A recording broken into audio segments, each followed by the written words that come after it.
Student class 10th science पिछले topic तक मैंने अम्ल क्षार के टॉपिक पे डिस्कशन किया था। आज अम्लों के कुछ सामान्य गुण हैं जिनके बारे में मैं तुम्हें आगे की क्लास में बताऊंगा, और जितना मैं पढ़ाता जा रहा हूँ वो आप लोग कॉपी में लिखते चलिए।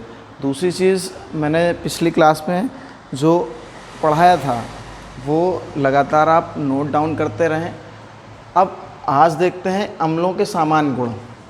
ये चैप्टर है साइंस का सेकंड चैप्टर, अम्ल क्षार और लवण।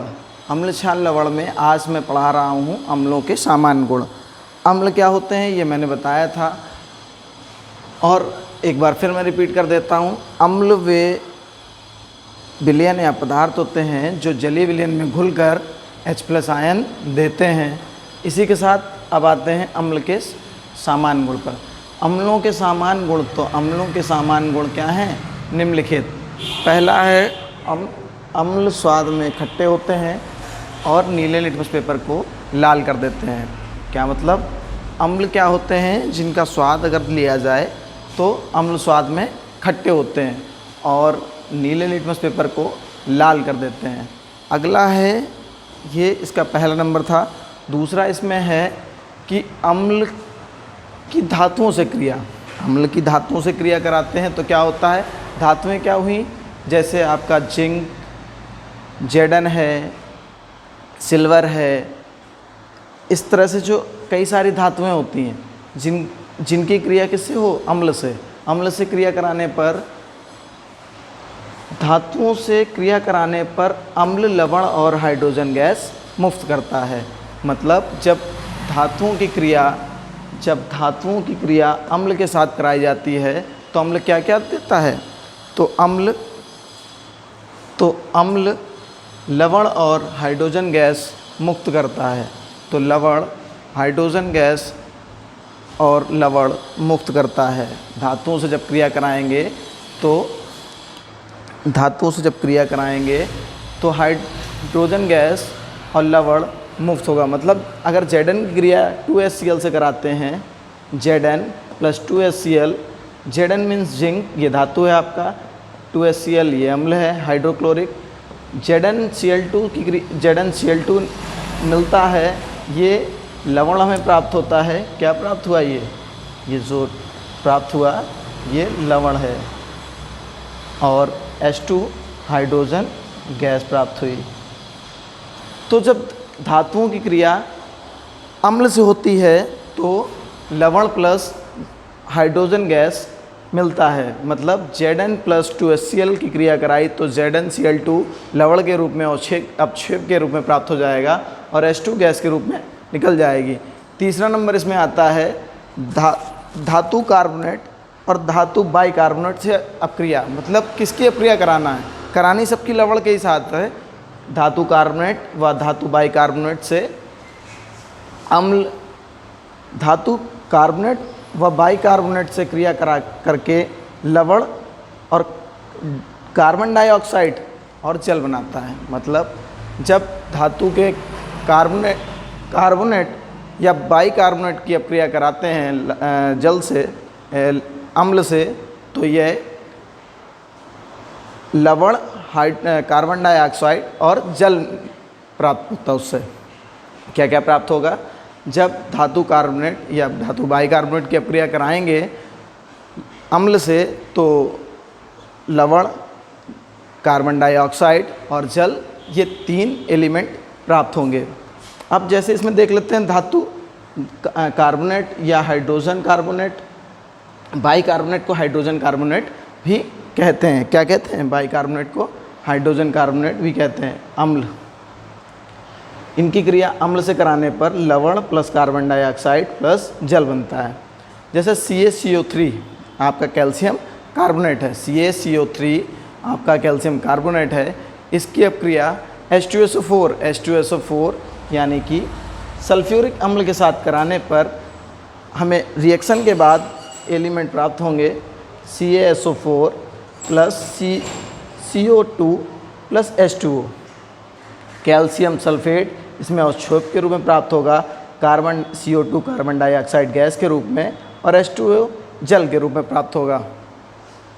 मतलब जब धातु कार्बोनेट या धातु बाइकार्बोनेट से क्रिया कराएंगे तो अम्ल धातु कार्बोनेट व धातु बाइकार्बोनेट से क्रिया करके लवण, कार्बन डाइऑक्साइड और जल बनाते हैं। तो ये था 3rd नंबर धातु बाइकार्बोनेट व धातु कार्बोनेट का।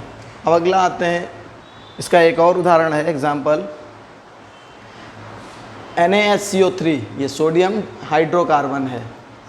NaHCO3 सोडियम हाइड्रोकार्बन की क्रिया HCl सल्फ्यूरिक अम्ल से कराने पर हमें मिलेगा NaCl plus CO2 plus H2O।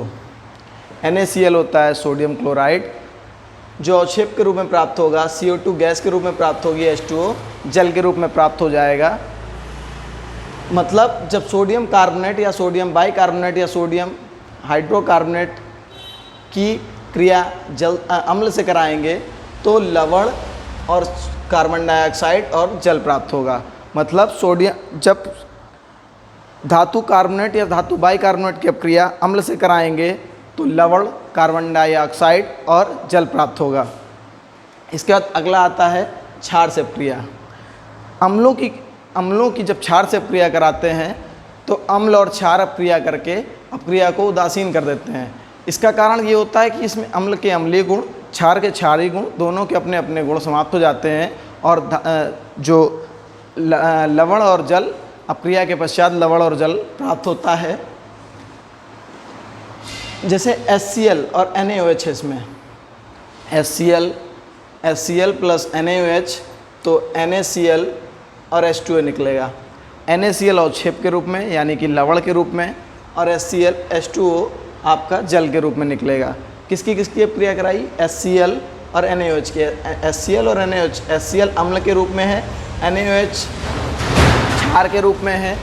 जब दोनों क्रिया करते हैं तो NaCl और H2O बनता है। मतलब NaCl लवण के रूप में और H2O जल के रूप में प्राप्त होता है। अगला है इसका 5वां गुण धात्विक ऑक्साइडों से क्रिया। मतलब अम्ल की धात्विक ऑक्साइडों से अपक्रिया। जब अम्ल धात्विक ऑक्साइडों से क्रिया करता है तो भी क्या देता है? लवण और जल। अम्ल किससे किससे अपक्रिया करके लवण और जल देता है? अम्ल जब धातु कार्बोनेट से क्रिया करता है, धातु कार्बोनेटों से क्रिया करता है तो लवण जल प्लस कार्बन डाइऑक्साइड देता है। अम्ल जब धात्विक ऑक्साइडों से क्रिया करता है तो आपका लवण और जल देता है।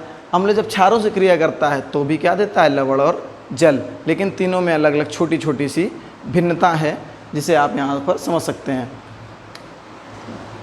अम्ल धात्विक ऑक्साइडों में जब अम्ल धात्विक ऑक्साइडों से क्रिया करता है तो लवण और जल प्राप्त होता है, लवण और जल प्राप्त होता है। अब इसको इस तरह देख सकते हैं, धात्विक ऑक्साइड इसकी अपक्रिया किससे कराएंगे? प्लस अम्ल, अम्ल प्लस धात्विक ऑक्साइड इट गिव्स लवण और जल। यानी कि CuSO4 क्या है? धात्विक ऑक्साइड, मतलब क्यूप्रिक ऑक्साइड। इसको क्या बोल सकते हैं? धात्विक ऑक्साइड। यानी कि CuSO4 का नाम है क्यूप्रिक ऑक्साइड। और जब ये इसकी क्रिया 2HCl यानी हाइड्रोक्लोरिक अम्ल से होती है, जब किसकी क्रिया किससे होती है? हाइड्रोक्लोरिक अम्ल से, तो ये क्या बनाता है? CuCl2 मतलब क्यूप्रस क्लोराइड और H2O यानी कि क्यूप्रस क्लोराइड अवक्षेप के रूप में और H2O जल के रूप में। अवक्षेप यानी कि लवण के रूप में प्राप्त होता है, बाकी जल के रूप में प्राप्त होता है। अगला है 6 नंबर वैद्युत चालकता। वैद्युत चालकता क्या होती है? वैद्युत चालकता, वैद्युत चालकता, वैद्युत चालकता का मतलब है अम्लों का जलीय विलयन में, अम्लों के जलीय विलयन में वैद्युत चालक, अम्लों का जलीय विलयन वैद्युत चालक होता है। यानी कि चालकता क्या? चालकता का मतलब ये है कि अम्लों का, चालकता का मतलब है अम्लों का, वैद्युत चालकता का मतलब अम्लों का जलीय विलयन वैद्युत चालक होता है, मतलब अम्लों का जो जलीय विलयन होता है वो विद्युत का सुचालक होता है। कहने का तात्पर्य ये है कि अम्लों के जलीय विलयन में अगर विद्युत धारा प्रवाहित की जाए तो वह आसानी से प्रवाहित हो जाती है। इसके कारण ही अम्लों में H+ आयन, इसके कारण ही जल में ये घुलकर H+ आयन देते हैं, इसका कारण ये होता है कि जब अम्लों को जल में घोला जाता है तो H+ आयन देते हैं। H+ आयन देने के कारण ही ये जलीय विलयन में वैद्युत चालन संभव हो पाता है। मतलब कहने का मतलब ये है, अम्लों का जलीय विलयन वैद्युत चालक होता है। सामान्यतः ये अगर अम्लों में विद्युत धारा प्रवाहित की जाए तो सुगमता से विद्युत धारा प्रवाहित हो जाती है। उसका कारण ये है कि इनमें H+ आयन होता है। H+ आयन की वजह से मुख्यतः विद्युत धारा आराम से प्रवाहित हो जाती है। अब अगला नंबर है 7वां, अम्ल की प्रबल संक्षारक प्रवृत्ति का। 7वां नंबर है, अम्ल प्रबल संक्षारक होते हैं। संक्षारक प्रकृति के बारे में बताया गया 7वें नंबर में। इसका 7वां गुण है अम्ल की प्रबल जो संक्षारक प्रवृत्ति है उसके बारे में। अम्ल प्रबल संक्षारक होते हैं, इनके प्रभाव में आने वाले कागज़, लकड़ी इत्यादि चीज़ों को ये गलाकर नष्ट कर देते हैं। अतः इन्हें धातु के बर्तन में नहीं रख सकते हैं, इन्हें चीनी मिट्टी या कांच के बर्तन में रखते हैं, क्योंकि जब धातु के बर्तन में इन्हें रखते हैं तो ये धातुओं से क्रिया करके उन्हें गलाने की कोशिश करते हैं। इसीलिए इन्हें चीनी मिट्टी या कांच के बर्तनों में रखते हैं ताकि ये अन्य किसी पदार्थ से क्रिया ना कर सकें। ये थे आपके अम्लों के सामान्य गुण। अब जब अगला वीडियो आएगा उसमें हम आपको क्षारों के सामान्य गुण पढ़ाएंगे, और अगर इसमें किसी को कोई डाउट हो या क्वेश्चन हो तो आप पूछ सकते हैं। और जो मैंने पढ़ाया है वो आप लोग नोट करते रहें, आपके नवंबर में टेस्ट होंगे।